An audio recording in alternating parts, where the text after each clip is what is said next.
ফেসবুকে যারা কাজ করতে আসবেন নতুন নতুন তারা অবশ্যই বেশ কয়েক বস্তা ধৈর্য নিয়ে নেবেন। ধৈর্য কম পড়লে কিন্তু কাজ করে হবে না আমাদের মতো। আমাদের এখন ধৈর্য কম পড়ে গেছে, আমরা তো আগে বুঝতে পারিনি, নইলে কয়েক বস্তা ধৈর্য নিয়ে নিতাম। আসসালামু আলাইকুম। আজকে আমি একটা নাস্তা তৈরি করেছি, সেই রেসিপিটাই নিয়ে হাজির হয়ে গেলাম।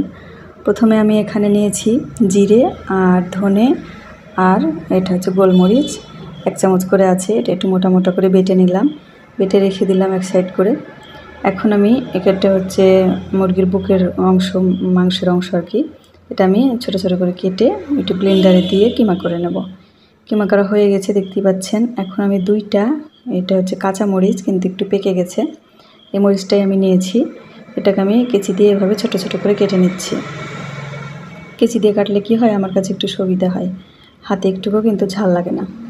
তো যাই হোক, কাটা হয়ে গেল। এখন আমি তার মধ্যে দিয়ে দিলাম পেঁয়াজ কুচি, পেঁয়াজটা একটু মোটা মোটাই আছে।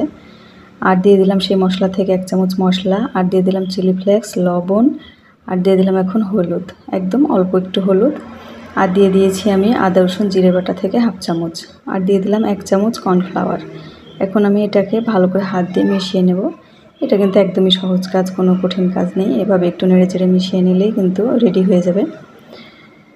এই 5 মিনিট মতো আমার লাগবে এটা করতে।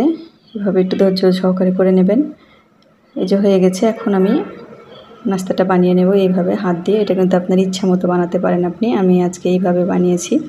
এটা বানানো কিন্তু একদমই সোজা, আর খেতে কিন্তু মাশাআল্লাহ অনেক বেশি মজা ছিল। আর এই যে এখানে আমি কিছুটা চিড়ে নিয়েছি। চিড়েটা আমি 5 মিনিট না 10-15 মিনিট হয়ে গেছে আমি ধুয়ে রেখে দিয়েছিলাম, পানি ঝরে গেছে এখন। এটা অবশ্যই ধুয়ে রেখে দিতে হবে কিছুক্ষণের জন্য, তাহলে কিন্তু পানি ঝরে এরকম শুকনো হয়ে যাবে।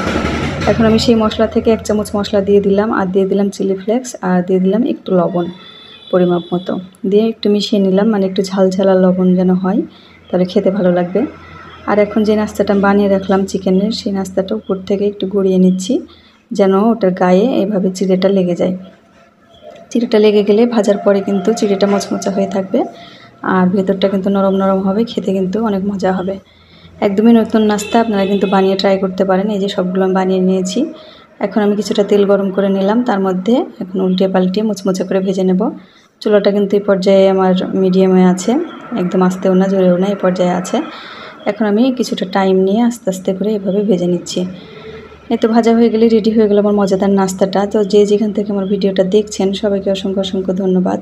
অবশ্যই ভিডিওটা পুরো দেখবেন, যারা ফুল ভিডিওটা দেখেছেন সবাইকে অসংখ্য ধন্যবাদ। আজকের মতো এ পর্যন্তই, আবার দেখা হবে অন্য কোনো ভিডিওতে। সে পর্যন্ত সবাই ভালো থাকবেন, সুস্থ থাকবেন, আমার জন্য দোয়া করবেন। আসসালামু আলাইকুম।